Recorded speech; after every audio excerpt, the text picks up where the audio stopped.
আসসালামু আলাইকুম, স্বাগতম জানাচ্ছি বিবিসি নিউজ আন্তর্জাতিক সংবাদে। শুরুতেই সংবাদ শিরোনাম, এরপর বিস্তারিত। প্রথমবারের মতো ইউক্রেন, রাশিয়া ও যুক্তরাষ্ট্র ত্রিপক্ষীয় বৈঠকে। ট্রাম্পের শুল্ক নীতির ছায়ায় ভারত ইইউর মাদার অফ অল ডিলস। ইউক্রেনের দুই বড় শহরে রাশিয়ার হামলা, আহত ১৩। পূর্ব প্রশান্ত মহাসাগরে নৌকায় মার্কিন হামলা, নিহত ২। দর্শক, এতক্ষণ শুনছিলেন সংবাদ শিরোনাম, এখন বিস্তারিত। প্রথমবারের মতো ইউক্রেন, রাশিয়া ও যুক্তরাষ্ট্র ত্রিপক্ষীয় বৈঠকে।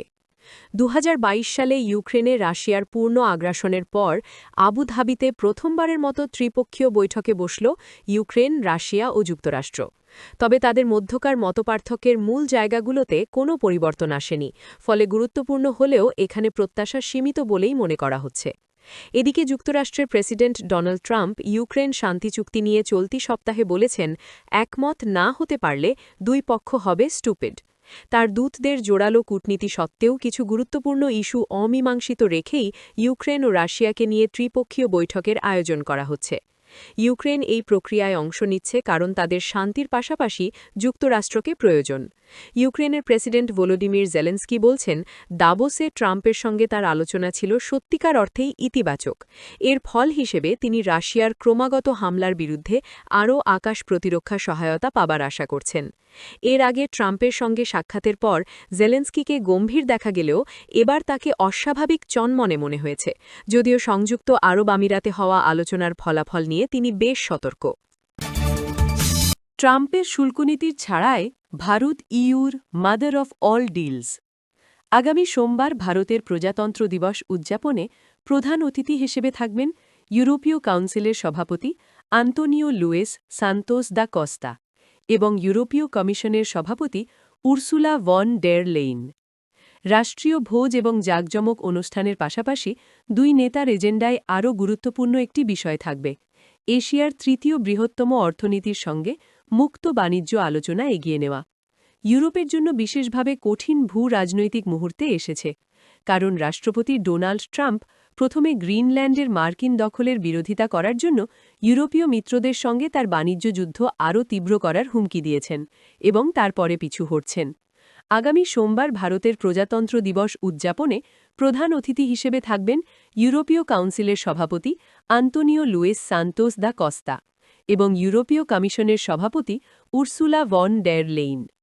রাষ্ট্রীয় ভোজ এবং জাঁকজমক অনুষ্ঠানের পাশাপাশি দুই নেতার এজেন্ডায় আরও গুরুত্বপূর্ণ একটি বিষয় থাকবে, এশিয়ার তৃতীয় বৃহত্তম অর্থনীতির সঙ্গে মুক্ত বাণিজ্য আলোচনা এগিয়ে নেওয়া। ইউরোপের জন্য বিশেষভাবে কঠিন ভূ-রাজনৈতিক মুহূর্তে এসেছে, কারণ রাষ্ট্রপতি ডোনাল্ড ট্রাম্প প্রথমে গ্রিনল্যান্ডের মার্কিন দখলের বিরোধিতা করার জন্য ইউরোপীয় মিত্রদের সঙ্গে তার বাণিজ্য যুদ্ধ আরও তীব্র করার হুমকি দিয়েছেন এবং তারপরে পিছু হটছেন। ইউক্রেনের দুই বড় শহরে রাশিয়ার হামলা, আহত ১৩। ইউক্রেনের রাজধানী কিয়েভ ও উত্তর পূর্বাঞ্চলীয় খারকিভে হামলা চালিয়েছে রাশিয়া। শনিবার ২৪ জানুয়ারি ভোরে চালানো এসব হামলায় ১৩ জন আহত হয়েছেন বলে জানিয়েছে দেশটির কর্মকর্তারা। এক প্রতিবেদনে এ তথ্য জানিয়েছে বার্তা সংস্থা রয়টার্স। কিয়েভের মেয়র ভিতালি ক্লিৎসকো জানিয়েছেন, রাশিয়ার হামলায় সেখানে ২ জন আহত হয়েছেন, তাদের অবস্থা গুরুতর এবং তাদের হাসপাতালে চিকিৎসা দেওয়া হচ্ছে। তিনি বলেন, দিনিপ্রো নদীর দুই পাড়ে অবস্থিত কিয়েভের অন্তত ২টি জেলায় হামলা হয়েছে। টেলিগ্রামে দেওয়া এক বার্তায় ক্লিৎসকো লেখেন, কিয়েভ ব্যাপক শত্রু হামলার সম্মুখীন।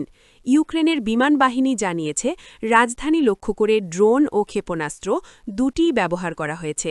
কিয়েভ সামরিক প্রশাসনের প্রধান তিমুর তাকাচেঙ্কো জানান, অন্তত ৩টি জেলায় ড্রোন হামলা হয়েছে, যার ফলে কমপক্ষে ২টি স্থানে আগুন ধরে যায়। এদিকে রাশিয়ার সীমান্ত থেকে মাত্র ৩০ কিলোমিটার দূরে অবস্থিত খারকিভেও একাধিক ড্রোন হামলা হয়েছে। শহরের মেয়র ইহোর তেরেখভ জানান, এসব হামলায় অন্তত ১১ জন আহত হয়েছেন। টেলিগ্রামে তিনি বলেন, ড্রোন হামলায় বাস্তুচ্যুতদের একটি ডরমিটরি, একটি হাসপাতাল এবং একটি মাতৃসদন ক্ষতিগ্রস্ত হয়েছে।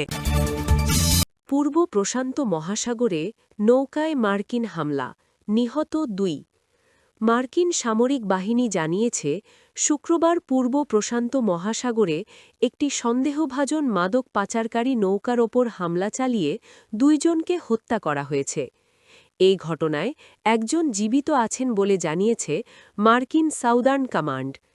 মার্কিন সাউদার্ন কমান্ড এক্সে জানায়, পিট হেগসেথের নির্দেশে joint task force southern spear নির্ধারিত সন্ত্রাসী সংগঠনের দ্বারা পরিচালিত একটি নৌযানের ওপর প্রাণঘাতী সামরিক হামলা চালায়।